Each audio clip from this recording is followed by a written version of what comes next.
two teams with two different objectives. They want to finish in the top four. We want to obviously be at the top.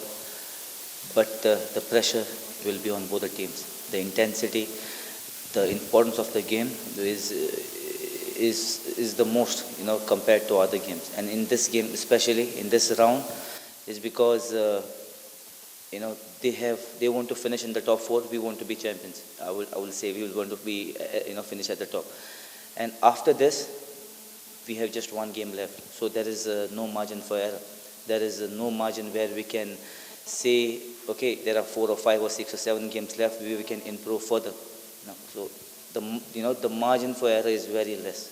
So it is one game that's going to be very intense, very hard, and it's going to be very, very difficult game for us and for Mumbai. It will be an open game.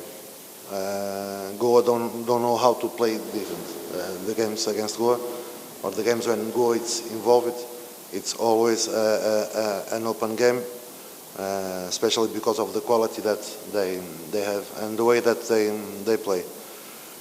So tomorrow we'll have one team that is already qualified for the semi-finals, but fighting to win the regular league against other team that is fighting to finish on the top four.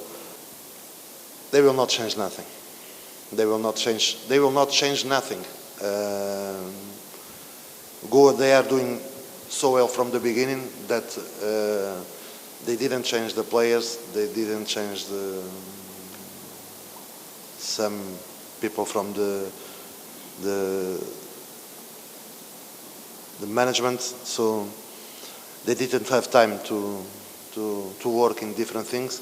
And to be honest, I think that they don't need to change. They are so good, they are playing so well that they don't need to change. So I don't believe that they will change players in the first 11. Almost 100% I can tell you the first 11 of Goa tomorrow. I can tell you how they will play. The only thing I cannot tell you is the final result.